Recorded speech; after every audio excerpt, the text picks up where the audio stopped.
back to Linda's Pantry, and today I'm super excited to bring you along for a canning session that I have not done for you before. So this is just a little bit different twist on it.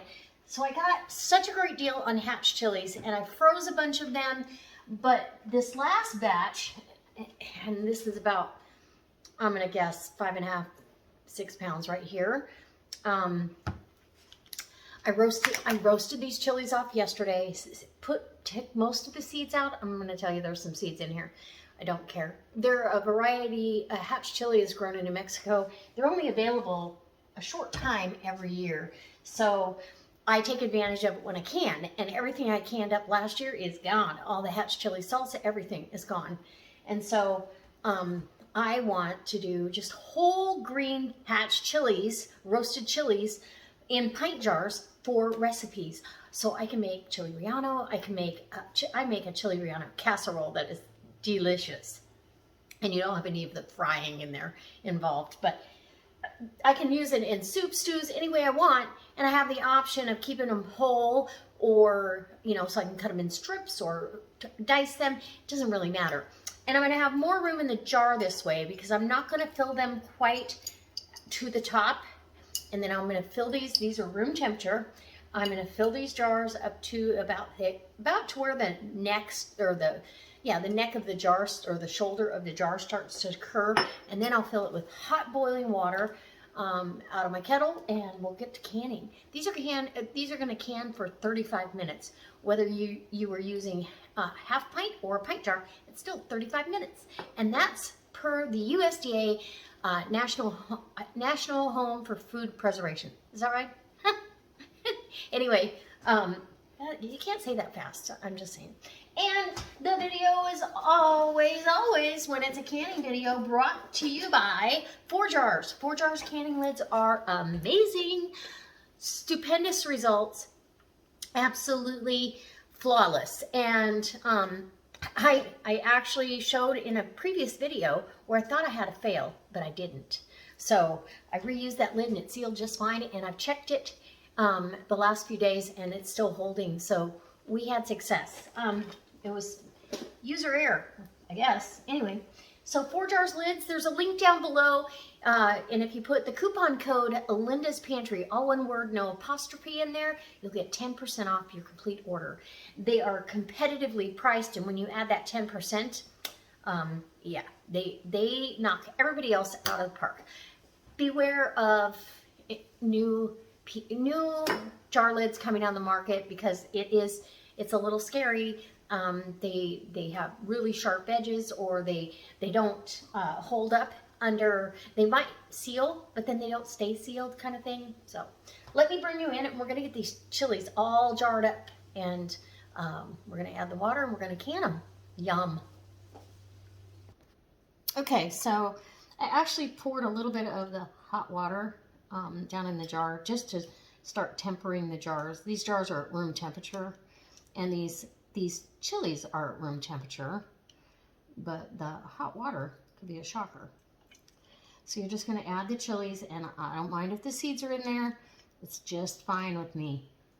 I'm hoping to get 7 jars, but whatever I get, I will be happy with, and we can celebrate. But look at these beautiful whole green chilies. So, okay, so I think that's plenty in the jar. We're going to go ahead with some hot water and fill that up. Peppers tend to, you want to debubble for sure. They tend to siphon or soak up the water. I'm not sure what really happens, but and you want an inch of headspace, which is what I have. Let me grab a paper towel, and I've got vinegar water in the canner, so I'm just going to dip my towel in there. We don't have anything really to worry about on the rim here. I'm not salting these. That way I don't have to worry about my recipe being salty or not too salty. Aren't they beautiful? Look at that already. Okay, my canner is sitting warm as well. Now these jars are hot. So again, temper your jar a little bit. Not much. And then you have plenty of liquid in here. for this to, hopefully it won't siphon. And we'll see. So finger tight on the ring, and I'm using 4 jars rings as well. I want to see how long they hold up. So in the canner she goes. Okay. Okay, let's do number 2. I like the ones that turned orange on me, or before I bought them, they had turned orange. They taste the same, but you know, they've just gotten a little bit riper. And I got these peppers on clearance. They were clearancing them out because the season is over. And these were 59 cents a pound. You can't beat that. You cannot beat that. So the hardest part is doing these chilies, you know, getting them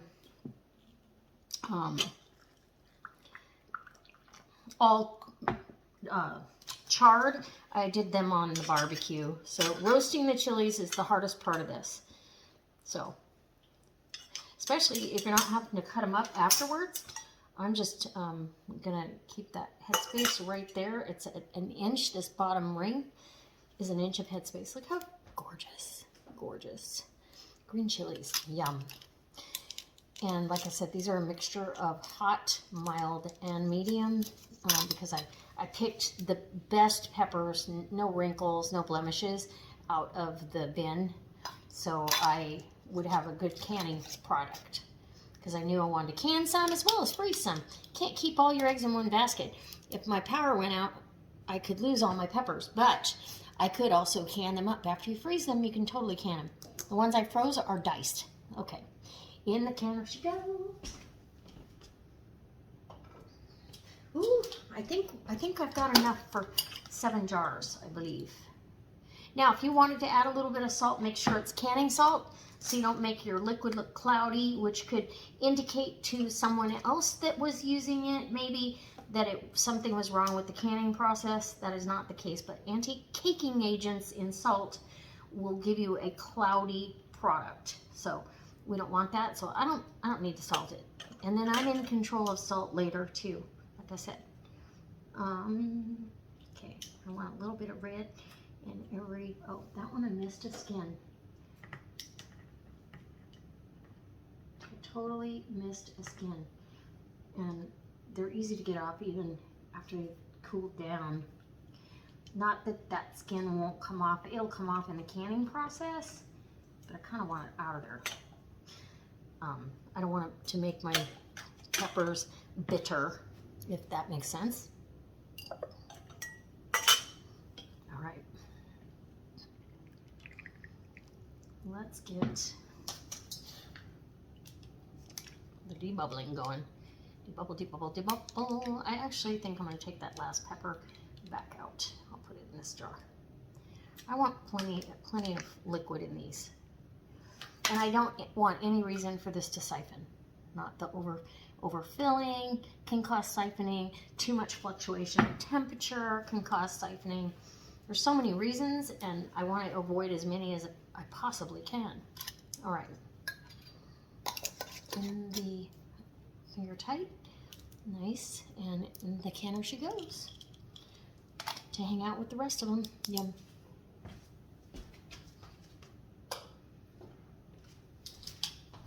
All right, have you guys ever canned Hatch chilies before? I've done Hatch chili salsa, diced Hatch chilies. I did that for you this last couple of years, and they're wonderful. They're delicious. They're, you know, it's for I think it's a 6 or 8 ounce can of roasted chilies to buy in the grocery store is $1.50. So these peppers right here that we're looking at cost me $3.58 for the peppers, and not too shabby. I'm going to be canning several pints up for little or nothing. Okay, wipe that rim. Don't forget to do that every time. Just making sure they're, and I inspected my jars as well as my canner before this process. I always inspect the canner, make sure it's in good working shape. The petcock is clear, you know, so it can vent the steam it needs to. I'll go ahead and put that in there. Oh, it's gorgeous. And literally, okay, let's temper this a little bit. Oh, I'm super excited. Uber excited. And if there's any leftovers, we're gonna have them as a side with dinner. Peppers just by themselves are fantastic, so I'm not worried about let's get a smaller one. Some of these are really large peppers. That should do it. And it looks like I'm gonna have just enough for 2 jars. Now, if your peppers do siphon, and you end up I gotta pull the pepper out. You end up with siphoning. As long as the jar is half full of the liquid, you're still okay. You totally are okay to use the product. Okay, that was just too big a pepper to throw in there. Let's try a smaller one. There we go. A little bit more water. And debubble again. And wipe the rim. And there we go. Looks like I've got enough for at least the 2 jars for sure. Okay. Gorgeous, gorgeous.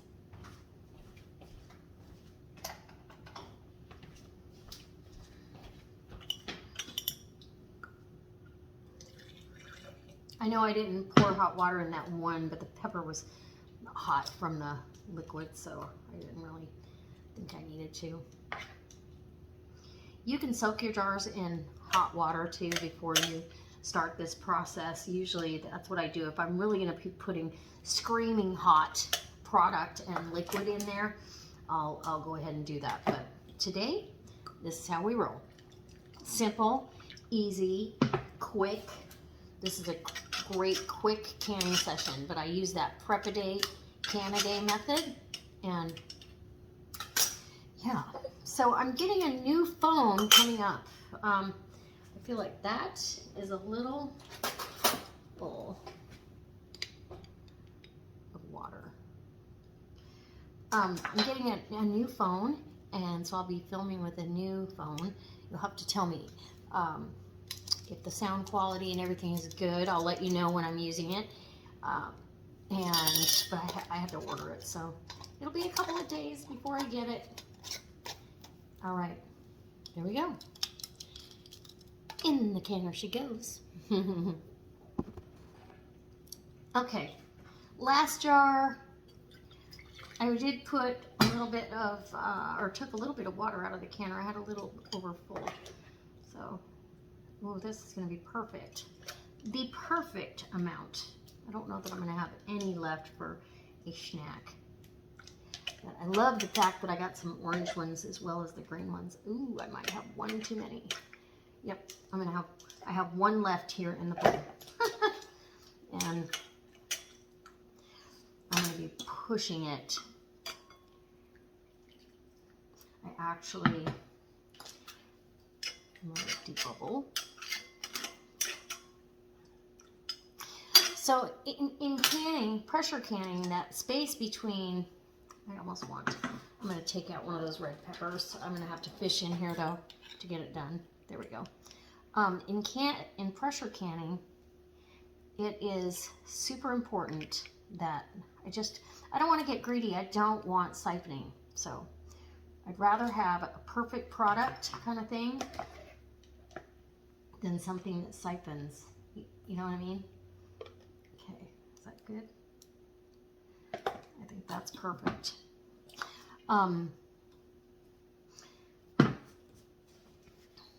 So the distance between the water and the top of the canner, unlike a water bath canner, has to be sufficient to create that steam, which is what actually gets the heat to penetrate to the center of the jar, and in fact makes it safe for us to consume. So fingertip tight, in the canner she goes, and I'm going to lock that lid down and we're going to get to venting. Sorry about that. My my canner is going to vent for 10 minutes, a full steady stream of steam.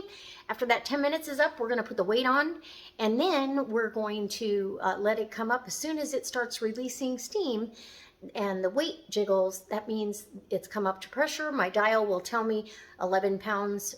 We are shooting for 10 pounds of pressure for my altitude. So look up your altitude if you're not sure and adjust accordingly. The National Center for Home Food Preservation, there you go, has the guidelines, and with every recipe tells you what elevation you should be canning and what pressure. So it's a great resource, and it's free. It's on the internet, and you can download the whole book if you want. Anyways, very good resource. Okay, let's go can some healthy, safe green chilies, Hatch green chilies. No less. We're back. I'm done. And this canned for 35 minutes. When it came off of the, when the timer was up, I turned the burner off and I let it come down slowly and, do its own thing and come down off of pressure. As soon as I could take the weight off and it wasn't spewing or hissing, even though the dial says 0, sometimes you'll still get a little bit of hissing. And I just, check it a couple of times. After it's sat here down at 0 for a good 5 to 10 minutes. And then I'll take the weight off. Then I let it set for another 5 to 10. And then I will prop the lid up like this, just up on what hooks underneath for a good 5 to 10, 15 minutes. And then I'll do this for another few minutes just to let steam and let it, my house is cool because of the air conditioner. So I don't want to shock these jars. There's no steam coming out, of the canner now. I'm super excited about this. Hopefully we didn't have too much siphoning, but typically peppers siphon. I don't know why. And I've talked to several people that can them, and yes, they siphon. So I could even let this sit with the lid open, and I do see that I've had some siphoning. I'm not sure what happens there, but they do. Anyway, now if any siphons out, it's evaporated. So I'm going to set this down on my canning mat, and we're going to go to the next jar. I got 7 pints. I'm going to let these sit, and I'll come back here in about, 5 minutes. I'm going to let them sit with the lid completely off, and we'll talk about that. Okay, guys, it's time. The canner went for 35 minutes. 10 minutes of venting. After the venting was done, 35 minutes. Once that comes off of, and when the timer goes off, I turn the burner off and let it come down off of pressure slowly. And it doesn't matter, winter or summer, I do the same process. I then take the weight off and let it sit for 5 or 10 minutes. Then I take the lid and kind of let it, so it can let some steam out, put it up, let some steam out, and I do that for 10 to 15 minutes. And then I take the lid off and do that. I can see that, as always, with peppers, they tend to siphon. So I don't know why. I'm not sure why they do that, but we're gonna, it is what it is. You can still use it. So don't worry about that. Not too bad. They're still boiling in the jar, so you can, I don't know if you can see the level, and it's gonna go down. Let's see, it's right about here instead of that 1 inch. Everything's expanded though, so then when it settles down into this bottom liquid, you may have more. So I'm gonna pull these jars out, and I'm gonna be so excited and happy. And the reason they're floating is because vegetables have air in them. They have a lot of water, but they have air in them. So that actually is very typical of canning raw pack. Even though I cook these, it's part of the process. So we're gonna let these sit here on the counter for till overnight until and then tomorrow I'll wash the jars up, take the rings off, wash them, date them, and I'll do a post canning chat with you and make sure that you get the full, if I have any failures or anything like that, because siphoning send stuff up under the lid doesn't always mean it's not going to seal perfectly. So there's that. And then after my canner's all cooled down, I can go ahead and empty the water out of the canner and wash it and get it back out into the garage where I will store the canner. So anyway, I can't wait to see you next time. I hope this inspires you to can some Hatch chilies if they're still in season where you are. If not, maybe the peppers that you have coming on. I have a ton of peppers coming on, and I believe I'm going to go ahead and do some either canning or freezing of those peppers. I don't want to let anything go to waste because food's too expensive. I paid a lot of money for the water and the effort, and so I'll be preserving everything I have. If you guys want to see a garden update, oh my gosh, you need to come along for the next garden update because everything has exploded. All right. I can't wait to see you next time. Thanks for watching, and if you're not a subscriber, I hope you'll subscribe. I hope you go over to 4 Jars. Down in my description box, I have a link for my 4 Jars canning lids, and I say mine because this is all I use exclusively. I am an affiliate with them, and if you use the coupon code when you go to pay, there's a box for a coupon code. If you use it, Linda's Pantry, no apostrophe, all one word, you'll get 10% off your order. And 100 lids will fit in this box. So you can buy in bulk, you can buy lids and rings, either way. All right, I can't wait to see you next time. Guys, thanks for watching and indulging me in this absolutely satisfying, easy canning session.